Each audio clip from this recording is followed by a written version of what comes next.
कहानी की शुरुआत में हमें शहर के बाहरी इलाके में एक पुरानी इमारत के अंदर का नजारा दिखाया जाता है। वहां का नजारा किसी फिल्म के सीन से कम नहीं था। चारों तरफ महंगे सूट में लोग और बड़े बड़े नोटों की गड्डियां रखी थीं। लेकिन इस पैसे के ढेर के बीच एक अजीब सी लालटेन रखी थी जिस पर मकड़ी का निशान बना था। उसी लालटेन के नीचे विंस नाम का एक युवक खड़ा था। उसके सामने रोनाल्ड था, एक विशाल कद का आदमी जिसकी आंखों में पागलपन साफ झलक रहा था। दोनों ने एक दूसरे के सिर पर बंदूक रखी थी। विंस की उंगली ट्रिगर पर थी। उसका दिल तेजी से धड़क रहा था। पसीने से उसके हाथ गीले हो चुके थे। गोली चलाने से पहले उसकी नजर उस मकड़ी वाली लालटेन पर गई और अचानक उसे सब कुछ याद आ गया। ये सब कैसे शुरू हुआ था? 4 दिन पहले की बात है। विंस, उसकी मां और उसकी बहनों ने अपना घर बेचने का फैसला किया। उनके पास और कोई चारा नहीं था। उनके पिता एक एक्सीडेंट की वजह से काफी समय से अस्पताल में भर्ती थे और उनके इलाज का खर्चा उठाना अब मुमकिन नहीं था। विंस लोगों के घरों की बिजली ठीक करता था। एक इलेक्ट्रीशियन के तौर पर वो रोज काम पर जाने से पहले अपने पिता से मिलकर जाता था। आज वो मिस्टर हैरिसन के घर पर था। हैरिसन एक अमीर आदमी था जिसे हाल ही में एक गुमनाम चिट्ठी मिली थी। हैरिसन नहीं जानता था कि एक पुलिस वाला छुपकर उसकी तस्वीर खींच रहा था। विंस ने जब हैरिसन को अपनी गर्लफ्रेंड से इस चिट्ठी के बारे में बात करते हुए सुना तो उसके कान खड़े हो गए। हैरिसन ने कहा, इस चिट्ठी के सहारे मैं जल्द ही मालामाल हो जाऊंगा। शाम को घर लौटकर विंस ने अपनी छोटी बहन का जन्मदिन मनाया। उसे तोहफे में बकरी का बच्चा चाहिए था। विंस ने उसे खिलौना दिलाने का वादा किया। वो मुस्कुराई, लेकिन विंस के दिमाग में हैरिसन की वो बातें घूम रही थीं। उधर देश के दूसरे कोने में जैस्पर नाम के एक शख्स को कुछ खतरनाक लोग मिले। उन्होंने जैस्पर को $2 मिलियन उधार दिए और 3 दिन के अंदर $3 मिलियन लौटाने को कहा। अगर उसने पैसे नहीं लौटाए तो उसकी जान जोखिम में थी। अगले दिन विंस फिर से हैरिसन के घर गया। इस बार हैरिसन अपने दोस्त से बात कर रहा था। उसने कहा, एक खास काम है जो मुझे एक दिन में करोड़पति बना देगा। विंस ने ये बात भी सुन ली। अपने दोस्त के जाने के बाद हैरिसन अपने कमरे में बैठकर शराब पीने लगा। बहुत ज्यादा शराब पीने की वजह से उसकी तबीयत बिगड़ गई और अचानक उसकी मौत हो गई। मौके पर पुलिस आई। उन्होंने विंस से थोड़ी पूछताछ की और उसे जाने दिया। लेकिन जाने से पहले विंस ने हैरिसन का खुफिया खत चुरा लिया। उसमें न्यूयॉर्क जाने के लिए ट्रेन का टिकट था और पोस्ट ऑफिस से कुछ सामान लेने के लिए एक पर्ची थी। विंस सीधा पोस्ट ऑफिस गया। उसने अपनी आईडी दिखाई और हैरिसन का सामान ले लिया। उसमें एक फोन, $500, एक चाबी और एक खत था जिस पर मकड़ी बनी हुई थी। खत में लिखा था कि उसे पैसों का इस्तेमाल करके न्यूयॉर्क के होटल में रहना होगा और अब से सिर्फ इस नए फोन का ही इस्तेमाल करना होगा। जब पुलिस पोस्ट ऑफिस पहुंची तो उन्हें पता चला कि विंस ने हैरिसन का सामान लिया है। ये खबर डिटेक्टिव मलिन को मिली जो इन खुफिया खतों के केस को सुलझा रहा था। अगले दिन विंस न्यूयॉर्क की ट्रेन में बैठ गया। वो नहीं जानता था कि एक पुलिस वाला उसका पीछा कर रहा है। न्यूयॉर्क पहुंचकर वो एक होटल में रुका। रात को उसके नए फोन पर कॉल आई। उसने हैरिसन बनकर बात की और अगले दिन के लिए निर्देश लिए। अगले दिन विंस पोजनर स्टोर गया। उसने चाबी से एक डब्बा खोला। उसके अंदर एक नया खत और एक और ट्रेन टिकट था। उसे एक लकड़ी का टुकड़ा भी मिला जिस पर 13 लिखा हुआ था। खत में बताया गया था कि उसे एक स्टेशन पहले उतरना होगा। ट्रेन में टीटी ने उसकी टिकट देखी और पुलिस को बता दिया कि वो कहां जा रहा है। लेकिन विंस तो एक स्टेशन पहले ही उतर गया। इस तरह वो जाने अनजाने में पुलिस से बच निकला। स्टेशन के बाहर उसे एक टैक्सी लेनी थी। टैक्सी वाले ने उसे शहर से बाहर छोड़ा और वापस चला गया। कुछ देर बाद एक और गाड़ी आई। ड्राइवर ने उसे 13 नंबर का लकड़ी का टुकड़ा दिखाया, उसका फोन लिया और गाड़ी में बैठाकर ले गया। पुलिस छानबीन करती हुई कुछ देर बाद वहां पहुंची, लेकिन टैक्सी वाला उन्हें नहीं बता पाया कि विंस आगे कहां गया है। उधर ड्राइवर विंस को जंगल के बीचों बीच ले गया। वहां 2 आदमियों ने उसे साफ कपड़े दिए और उसके पुराने कपड़ों की तलाशी ली, यहां तक कि उन्होंने उसके जूते का पिछला हिस्सा तक तोड़ दिया। अब विंस एक नई जगह पहुंचा। वहां कई अमीर लोग मौजूद थे। उसकी मुलाकात जो से हुई जिसने उसे यहां बुलाया था, लेकिन जो ने देखते ही पहचान लिया कि ये हैरिसन नहीं है। विंस ने सच बता दिया कि ज्यादा शराब पीने की वजह से हैरिसन की मौत हो गई थी और उसकी जगह वो आया है, जो के पास विंस को खेल खिलाने के अलावा और कोई चारा नहीं था। उधर नीचे काफी ज्यादा पैसों का जुआ खेला जा रहा था। जैस्पर ने नंबर 6 पर सट्टा लगाया और जो ने विंस पर, जिसका नंबर 13 था। ये सट्टेबाजी का खेल असल में जिंदगी और मौत का खेल था। विंस को एक बंदूक देकर बाकी खिलाड़ियों के साथ गोले में खड़ा कर दिया गया। हर किसी को एक गोली मिली। बंदूक की नाल घूमने पर उन्हें अपनी बंदूक अपने सामने वाले खिलाड़ी पर रखनी थी। जैसे ही ऊपर लगे मकड़ी वाले लालटेन में बत्ती जलेगी, सब गोली चलाएंगे और जो भी बच जाएगा वो अगले राउंड में चला जाएगा। विंस बेहद डरा हुआ था। कांपते हाथों से उससे बंदूक में गोली भी नहीं डल रही थी। आखिरकार बत्ती जली और कुछ लोग मारे गए। लेकिन राउंड अभी पूरा नहीं हुआ, क्योंकि विंस ने गोली नहीं चलाई थी। सिक्योरिटी आई और उन्होंने विंस से जबरदस्ती गोली चलवा दी। खुशकिस्मती से सामने वाला आदमी बच गया। पहले राउंड के बाद जो ने विंस को डांटकर हौसला दिया। जिन अमीर लोगों के आदमी मारे गए वो जो के पास आकर विंस पर सट्टा लगाने लगे। उधर जैस्पर नाम का एक खिलाड़ी अपने मालिक जिमी से बात कर रहा था। उसने कहा कि वो जिमी को 50 गुना पैसे दे देगा अगर वो उसे यहां से बाहर निकाल दे। जिमी को समझ नहीं आया कि अगर उसके पास इतने पैसे हैं तो वो ये खेल क्यों खेल रहा है। जैस्पर ने बताया कि वो जेल में हुआ करता था और एक दिन उन्होंने उसे एक बक्से में बंद करके इस बिल्डिंग में भेज दिया। लेकिन जिमी को उसकी बातों पर यकीन नहीं हुआ।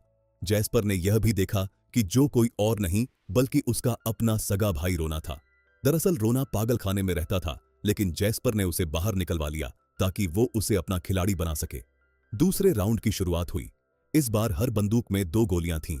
आधे खिलाड़ी मारे गए और विंस अपनी किस्मत की वजह से बाल बाल बचा। इस खतरनाक खेल से किसी का भी दिल दहलना लाजमी था। उधर जैस्पर ने जिमी को बताया कि वो एक ट्रक लूटने के जुर्म में जेल गया था, लेकिन पकड़े जाने से पहले उसने पैसे कहीं छुपा दिए थे। उसने जिमी से कहा कि अगर वो खेल में मारा गया तो उसकी जेब में रखे नक्शे से पैसे ढूंढकर आधे जिमी रख ले और आधे उसके बेटे तक पहुंचा दे। आखिरकार जिमी ने उसकी बात मान ली। सट्टेबाजी के दौरान जैस्पर ने देखा कि रोना की दिमागी हालत ठीक नहीं है। जब जैस्पर ने नंबर निकालकर देखा कि रोना नंबर 13 के पीछे खड़ा होगा तो रोना ने पागलपन में आकर नंबर 13 यानी विंस पर हमला कर दिया। जैस्पर ने बड़ी मुश्किल से उसे शांत किया। तीसरा राउंड शुरू हुआ और खिलाड़ियों के दिमाग पर दबाव बढ़ता जा रहा था। हंस ने दवाई लेकर बड़ी मुश्किल से खुद को शांत किया। नंबर 3 को तो कुर्सी पर बैठकर खेलना पड़ा।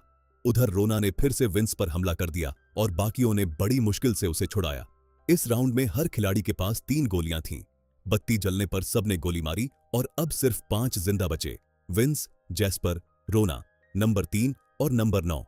अब बारी थी खेल के आखिरी पड़ाव की।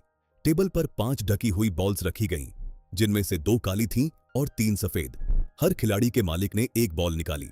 जिन 2 मालिकों के पास काली बॉल आई उनके खिलाड़ी आमने सामने होंगे और बाकी 3 बच जाएंगे। आखिरकार जैस्पर और जो के हाथ में काली बॉल आई, यानी विंस को रोना का सामना करना होगा। रोना सबसे तगड़ा खिलाड़ी था, इसलिए बाकी सबने उस पर सट्टा लगाया। लेकिन एक आदमी ने विंस पर भरोसा दिखाया। जिमी ने जैस्पर से कहा कि वो अपने पैसे लेकर जा सकता है। लेकिन जब जैस्पर कपड़े बदल रहा था तो जिमी ने पीछे से उस पर हमला कर दिया। समय पर सिक्योरिटी ने आकर उसे बचाया, क्योंकि बचे हुए खिलाड़ी पर हमला नहीं किया जा सकता था। अब जैस्पर जोर से हंसने लगा, क्योंकि उसने जिमी को जो कहानी सुनाई थी वो झूठी थी। उसकी जेब से निकाला गया नक्शा खाली था। असली नक्शा अब भी उसके पास था।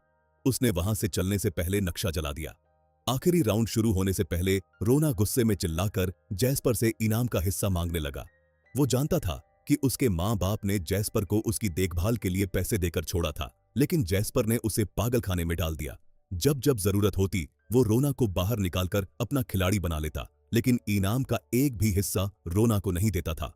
अब शुरू हुआ आखिरी राउंड, जहां से कहानी की शुरुआत हुई थी। विंस ने रोना के सिर पर बंदूक रखी और रोना ने विंस के सिर पर। जैसे ही बत्ती जली दोनों ने गोली चलाई, लेकिन किसी भी बंदूक से गोली बाहर नहीं आई और दोनों बच गए। अब एक और गोली बंदूक में डाली गई। दोबारा बत्ती जली और इस बार रोना मारा गया। विंस खेल जीत चुका था, जो खुशी से नाच उठा और जैस्पर अपने भाई की मौत का शोक मनाने लगा। लेकिन सबसे ज्यादा बुरा विंस को लग रहा था, क्योंकि उसके हाथों एक आदमी की मौत हुई थी। इनाम के तौर पर विंस को $1,850,000 मिले। सबने उसे खुशकिस्मत कहा, क्योंकि रोना आज तक कोई खेल नहीं हारा था। जो ने उसे ट्रेन स्टेशन पर पहुंचाने की बात कही। विंस ने हाँ तो कर दी, लेकिन जब वो अपना सामान बांधने ऊपर गया तो वो एक खिड़की से कूदकर फरार हो गया। ड्राइवर ने देखा कि वो भाग गया, लेकिन जो को इस बात से कोई फर्क नहीं पड़ा। विंस सुबह तक ट्रेन स्टेशन पहुंचा। उसी टैक्सी ड्राइवर ने उसे देख लिया और पुलिस को फोन करके विंस की खबर दे दी। लेकिन खुशकिस्मती से विंस ने दूर से ही पुलिस को देख लिया और पैसों से भरा बैग कचरे के डिब्बे में छुपाकर भाग निकला। कुछ देर बाद पुलिस ने उसे पकड़कर डिटेक्टिव मलिन के सामने पेश किया। जब डिटेक्टिव ने पैसों के बारे में पूछा तो विंस ने ऐसा दिखाया जैसे उसे कुछ पता ही नहीं। उसने एक मनगढ़ंत कहानी बना दी। उसने कहा कि वो खेल वाली जगह तक पहुंच ही नहीं पाया। उन्हें पता चल गया था कि वो हैरिसन नहीं है, इसलिए उन्होंने उसे जंगल में गोली मारनी चाहिए। विंस किसी तरह अपनी जान बचाकर भाग निकला। भागते भागते उसके जूते तक टूट गए। उसने बताया कि वो मुजरिमों का चेहरा जरूर पहचान सकता है, लेकिन पुलिस को उनका पता नहीं बता सकता क्योंकि उसकी आंखों पर पट्टी बांधकर ले जाया गया था। उनके पास उसके खिलाफ कोई सबूत नहीं था, इसलिए मलिन ने विंस को जाने दिया। इसके बाद विंस टैक्सी से वापस स्टेशन पहुंचा, लेकिन कचरे के डिब्बे में उसका बैग नहीं था। उसने देखा कि सारे कचरे के लिफाफे पीछे पड़े थे, यानी उसका बैग भी वहीं होगा। वो हर कचरे से भरा लिफाफा छानने लगा और आखिरकार उसे उसका बैग मिल ही गया। लेकिन बैग को अपने साथ ले जाना खतरे से खाली नहीं था, इसलिए वो सीधा पोस्ट ऑफिस गया और सारा पैसा अपने परिवार को भिजवा दिया। बाद में उसने अपनी मां को कॉल करके बताया कि कल उन्हें सारे पैसे मिल जाएंगे। इसके बाद वो एक दुकान में गया जहां उसे बकरी के बच्चे का खिलौना दिखा। उसने $60 देकर वो खिलौना खरीद लिया अपनी छोटी बहन के लिए। फिर विंस आखिरी ट्रेन में चढ़ गया। जैस्पर भी उसका पीछा करते हुए वहां पहुंच गया। वो विंस से इस तरह बात करने लगा जैसे वो पहली बार मिल रहे हों। जब ट्रेन पहले स्टेशन पर पहुंची तो जैस्पर ने अचानक विंस को गोली मार दी और उसका बैग छीनकर भागने लगा। उसे लगा कि इसमें इनाम के पैसे हैं, पर असल में उसमें भेड़ के बच्चे के खिलौने के अलावा और कुछ नहीं था। उधर विंस अपनी आखिरी सांसें गिन रहा था। मरने से पहले उसने अपने परिवार को याद किया, अपने पिता को, अपनी मां को और अपनी छोटी बहन को जिसके लिए वो खिलौना लाया था। आखिर में उसने पोस्ट ऑफिस से मिली वो पर्ची निकाली और उसे निगल लिया, जिससे उसके परिवार तक पैसे पहुंच जाएं, इसका सबूत किसी को न मिले। इसी के साथ उसने दुनिया को अलविदा कह दिया। क्या आप पैसों के लिए ये खतरनाक खेल खेल सकते हैं? कमेंट्स में जरूर बताइए। मिलते हैं बहुत जल्द एक और मजेदार कहानी के साथ।